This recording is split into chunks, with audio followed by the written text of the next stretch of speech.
Hello everyone, welcome to my channel. This is a video on how to name and write ionic compounds. However, before all of that, we must first understand what an ionic compound is. All compounds in chemistry contain ions or atoms that are bonded to each other through ionic bonds or covalent bonds. In an ionic bond, atoms come together to form ionic compounds in ratios depending on their individual ion charges. Positively charged ions, also called cations, will bind with negatively charged ions, also called anions, to form neutral compounds. Atoms involved in an ionic bond will give or take electrons so that both sides are stable. Note that neutral must mean that both the negative and positive charges will balance out to equal 0. So we can find an element's most common ion charge by finding where it is located on the periodic table. Group 1 elements, also called alkali metals, have a combining capacity of +1. This indicates that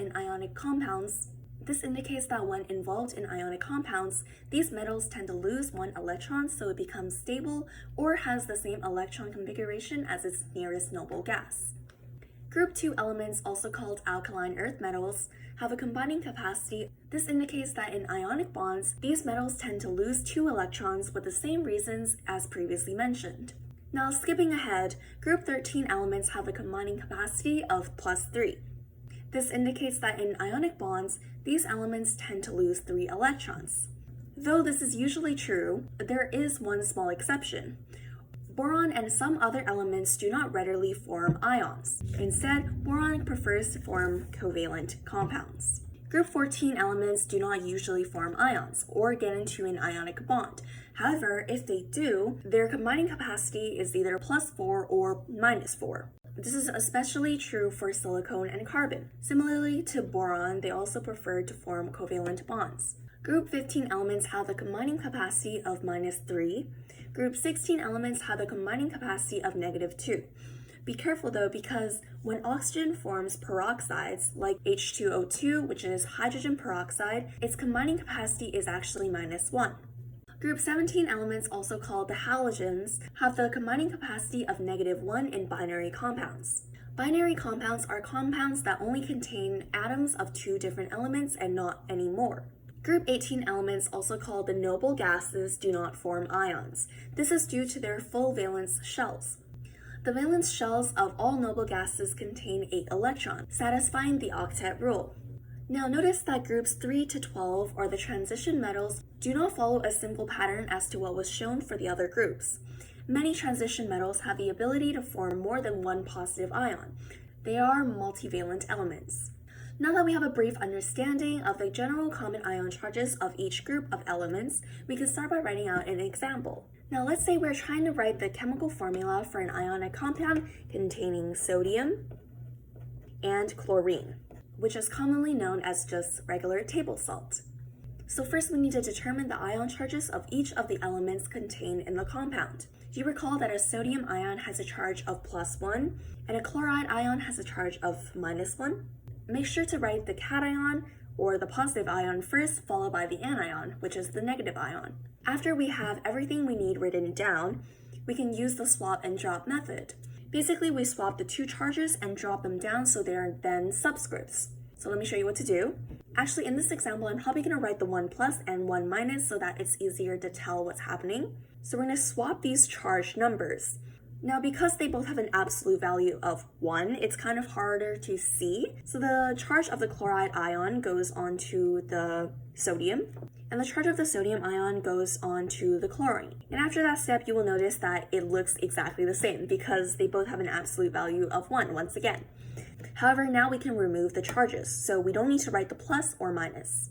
Now for the drop part of the method, what we want to do is we want to drop these numbers down, which look like exponents right now, but we want to drop it so it looks like subscripts, which are tiny little numbers, and they indicate how many atoms of each element are involved in one molecule of the ionic compound. So it's going to drop down into this area, so then it would look like this.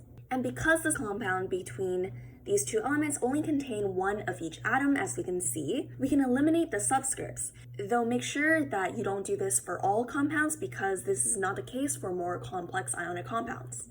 So now your final chemical formula looks like NaCl.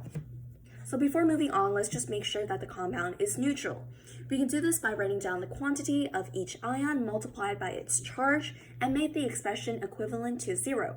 Therefore, we know that our chemical formula is correct. So there's one sodium atom. So we're going to write 1, and we're going to multiply it by its charge, which we already know is +1. So it is important to write down the charge here. So now we're going to add it to the quantity of chloride ions in NaCl, which is also 1. And we're going to multiply it by its charge, which again is -1 or -1. Now we're going to make it equal to 0 because all compounds have a net charge of 0, or you can also say it's neutral. So now let's check if this equation is really true. And if it is, we've written our chemical formula correctly. So 1 times +1 is just 1, or you can also write the positive sign, but it isn't really needed. Now we're going to add it to whatever this is because we like following BEDMAS. So 1 times -1 is just -1. We can put that here, and at this point you will realize that 1 plus a -1 can just be reduced to 1 minus 1. Now again, let's bring down the other side of the equation, which is 0. Now let's check if this is true. 1 minus 1 is indeed equal to 0. So this equation is true, which ultimately means that NaCl is the correct formula of a compound between sodium and chlorine. So then how exactly do we name this compound correctly?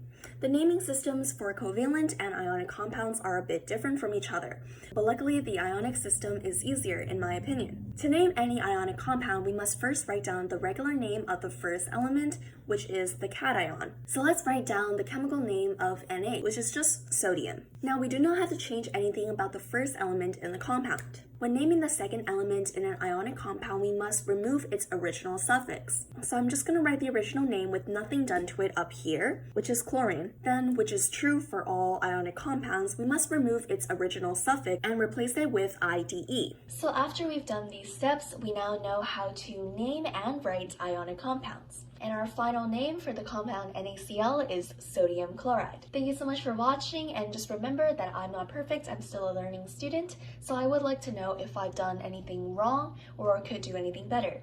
But anyways, thank you so much for watching, and see you next time. Bye!